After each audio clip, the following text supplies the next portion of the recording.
जय महाकाल, जय माता शमशानी। आज की वीडियो में मैं धन यक्षिणी की साधना दे रहा हूँ। इससे पहले भी इस विषय में मैंने वीडियो बनाया है, परंतु वो कुछ अलग था और इसमें थोड़ा सा अलग है। एक दिवसीय साधना ये दे रहा हूँ दीपावली की रात के लिए, परंतु जो भी इंसान दीपावली की रात में ये साधना नहीं कर सकता किसी वजह से, वो शुक्ल पक्ष के किसी भी रविवार, इतवार यानी संडे के दिन से इस साधना को शुरू कर सकता है। और एक दिवसीय साधना मैंने विशेष तौर पर पूर्णिमा की रात के लिए कहा है, या अमावस की रात के लिए कहा है, या दीपावली की रात के लिए कहा है। अगर अन्य दिन में इसको किया जाता है, किसी भी इतवार से शुरू किया जाता है, तो इसमें एक दिन से ज़्यादा समय लगता है, 5 दिन 7 दिन ऐसा समय लगता है। परंतु दीपावली की रात को अगर ये साधना की जाती है, या विशेष रात को ये साधना की जाती है, इस विधि से अधिकांश ये एक दिन में सिद्ध हो जाती है। सबसे पहले इसके लाभ बता देता हूँ। इसके कुछ मुख्य लाभ ही बता रहा हूँ। जैसे ये जो शक्ति है, धन धान्य, सुख समृद्धि, आरोग्यता, यौवनता इत्यादि प्रदान करती है। हर कार्य में सफलता प्रदान करती है। हर प्रकार के रोगों का नाश करती है। अपार धन धान्य प्रदान करती है। कई प्रकार के दोषों का निवारण करती है। कई प्रकार के संकटों को रोकती है।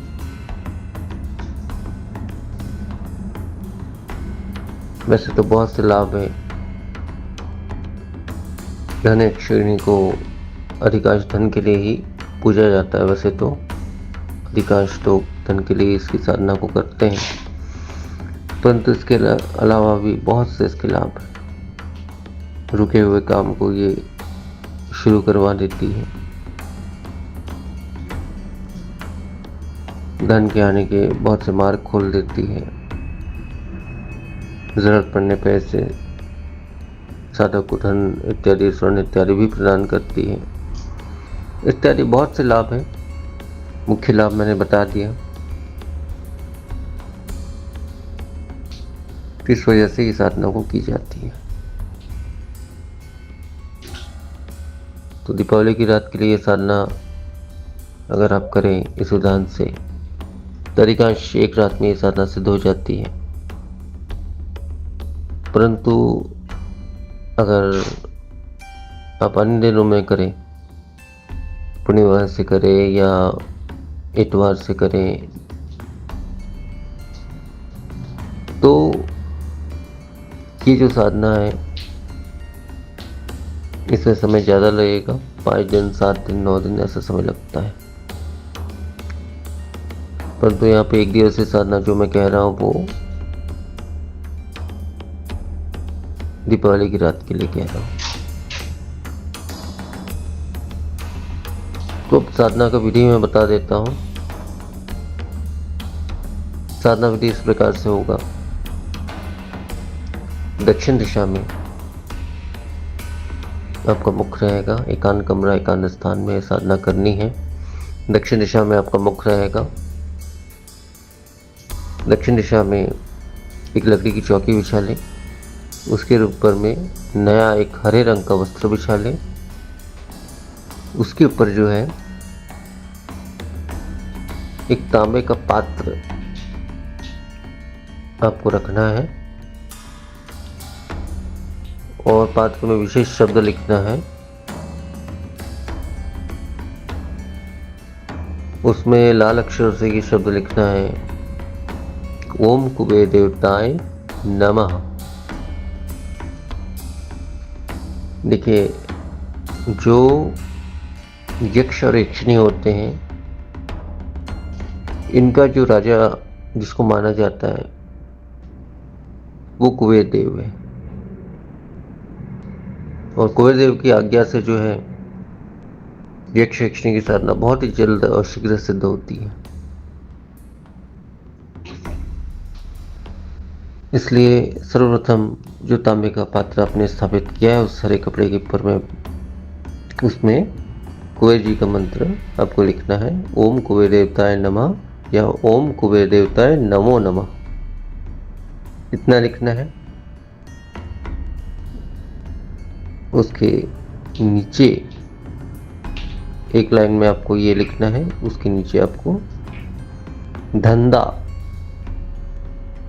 धंधा का मतलब धन देने वाली, धंधा यक्षिणी, इतना लिखना है लाल अक्षर से। इतना लिखने के पश्चात जो है आपको थोड़ी सी चावल लेनी है, अक्षत लेना है, उसमें हल्दी की कुछ मात्रा मिला देना है। तो इस पीली अक्षत को, पीले चावल को, जो नाम आपने लिखा है उसके ऊपर में आपको छोड़ देना है और उसके ऊपर में पीला और लाल पुष्प आपको अर्पण कर देना है, चढ़ा देना है उस पात्र के ऊपर में। और इसके सामने जो है आपको पंचमुखी दीपक लगाना है तेल का, चाहे चमेली तेल का लगा लो या जो भी तेल का लगाओ, चमेली तेल का वैसे अच्छा रहेगा, किसी भी तेल का पंचमुखी दीपक, धातु का दीपक, तांबे के धातु, कांसे के धातु, किसी भी धातु का दीपक आपको लगाना है, मिट्टी का दीपक नहीं लगेगा। यहाँ पर दीपक का मुख उस पात्र की तरफ रहेगा और सुगंधित इत्र इत्यादि का छिड़काव कर लें, चाहे चमेली के इत्र का छिड़काव कर ले या फिर चंदन के इत्र का छिड़काव कर लें। भोग आप अगर चढ़ाना चाहते हैं, ऐसे अनिवार्य नहीं है, अगर चढ़ाना चाहते हैं तो मीठे किसी सफ़ेद मिठाई या सफ़ेद खीर का भोग आप चढ़ा सकते हैं। अब उस आसन के सामने आपके बैठने का आसन जो होगा वो लाल होगा, लाल आसन पे बैठ कर आपको ये साधना करनी है।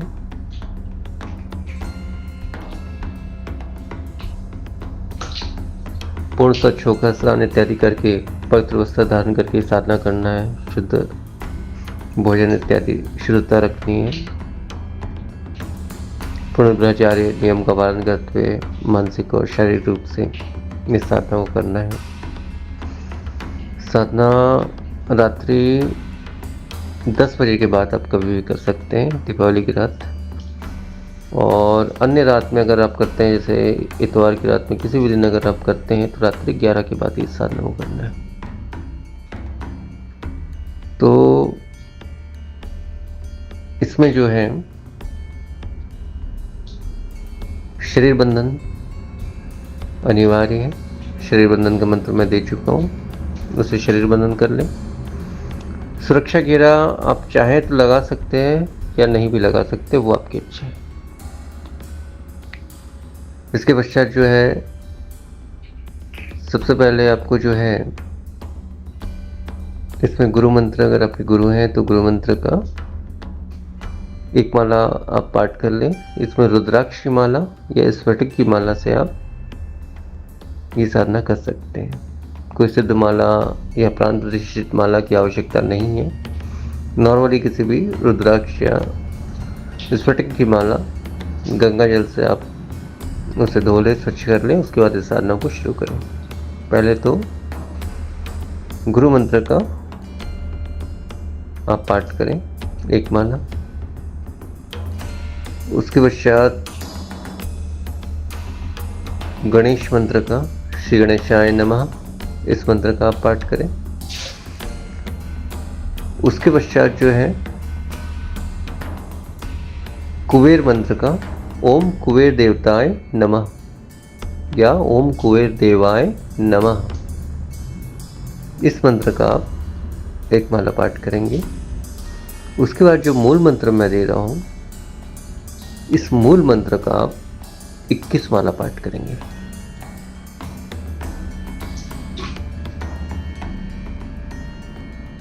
तो इससे ये शक्ति जो है आपके प्रत्यक्ष हो जाएगी। शक्ति प्रत्यक्ष हो जाने के पश्चात आपको उससे वचन ले लेना है कि जब भी मैं बुलाऊँ आपको आना पड़ेगा, जो भी कार्य कहूँ करना होगा, किसी वजह से मुझे या मेरे परिवार को नुकसान नहीं पहुँचाओगे। ये 3 वचन। इसके अलावा ये भोग इत्यादि अगर जो भी मांगती है आपसे, जहाँ तक आप देने में सक्षम है वहाँ तक आप उसे अर्पण कर दें, मतलब हाँ बोल दें उसे। इस प्रकार से वचनबद्ध हो जाएगी शक्ति। इसके पश्चात कोई नियम नहीं, कुछ भी नहीं। जब चाहे तब शक्ति का आप आह्वान कर सकते हैं, दिन हो, रात हो, सुबह हो, शाम हो, वो शक्ति आएगी, चाहे प्रत्यक्ष या अप्रत्यक्ष रूप में, और आपका कार्य अवश्य ही होगा। तो इस प्रकार से संपूर्ण साधना है। इसका मूल मंत्र मैं बता दे रहा हूँ। इसका मूल मंत्र इस प्रकार से है: ओम ह्रीम लीम धंदा यक्षिणी यतः ह्रीम पट स्वाहा। मंत्र एक बार फिर से बोल दे रहा हूँ: ओम ह्रीम लीम धंदा यक्षिणी यतः ह्रीम पट स्वाहा। तो ये मूल मंत्र है। इस मंत्र का 21 माला आपको पाठ करना है। और साधना सिद्ध हो जाने के पश्चात जो है, शक्ति प्रत्यक्ष हो जाने के पश्चात, वचन हो जाने के पश्चात, ये साधना पूर्ण तरह से आपकी सिद्ध हो जाएगी, शक्ति आपसे जुड़ जाएगी। इसके बाद सुबह शाम दिन रात कभी भी आप इसे जब चाहे तब बुला सकते हैं और मनचाहा कार्य आप करवा सकते हैं। और इसके पश्चात जो है, आपने जो पात्र में जो नाम लिखा है उस पात्र को देखिए, वैसे स्थान तो नहीं देना चाहिए, यही कहूँगा, क्योंकि स्थान देंगे आप उस पात्र को घर पे रखेंगे तो कहीं ना कहीं उसका स्थान हो जाएगा वो, तो फिर उसमें रोजाना धूप दीप भोग इत्यादि सब कुछ चढ़ाना होगा आपको। अगर आप चढ़ा सकते सक्षम है तो आप स्थान दे सकते हैं, उस पात्र को वहीं पे रख दे तो वो वहीं पे स्थापित हो जाएगी। अन्यथा अगर आप नहीं रख सकते तो मैं तो स्थान देने के लिए मना ही करता हूँ अधिकांश, क्योंकि घरेलू इंसान अधिकांश स्थान नहीं दे पाता है, और देता भी तो उससे अधिकांश त्रुटि हो जाती है, इसलिए स्थान मत दीजिए। तो साधना सिद्ध हो जाने के पश्चात पात्र इत्यादि सारी सामग्री जो है, यहाँ तक माला भी, सारी चीज़ें जो है, भोग भी अगर बच जाता है तो सारी चीज़ें जो है वो बहते हुए जल में आपको विसर्जन कर देना है, साधना होने के पश्चात, संपन्न होने के पश्चात। तो इससे भी ये शक्ति आपसे हमेशा जुड़े रहेगी। और भोग जो है, इसको विशेष दिन या 7 दिन में 1 दिन या हर कार्य के पीछे में, जैसे आपने कोई कार्य से कहा, वो कार्य आपका जब हो गया, होने के पश्चात आप इसे भोग अर्पण कर सकते हैं। भोग कैसे अर्पण करना है, ऐसा ज़रूरी नहीं है कि आप घर पे ही भोग अर्पण करें। कहीं पे भी, नदी तालाब किनारे, वृक्ष के नीचे, बरगद वृक्ष के नीचे, पीपल वृक्ष के नीचे, कहीं पर भी मिष्ठान या खीर का भोग जो है, सफ़ेद मिष्ठान या खीर का भोग, इसी जो मूल मंत्र मैंने दिया उस मंत्र को 7 बार पढ़कर ये भोग मैं आपको अर्पण करता हूँ या करती हूँ। स्त्री पुरुष कोई भी साधना वो कर सकता है या कर सकती है। ऐसा कह के वो भोग वहीं पे छोड़ देना, किसी भी पात्र पे या किसी भी दोना पत्तल या किसी भी चीज़ में। तो लोहे के धातु में भोग नहीं चढ़ाना है, इसके अलावा किसी भी धातु में या किसी भी पात्र में आप भोग चढ़ा सकते हैं। कितना संपूर्ण नियम है साधना का और संपूर्ण विधि है। तो आज वीडियो में फिर इतना ही। जय महाकाल, जय माता शमशानी।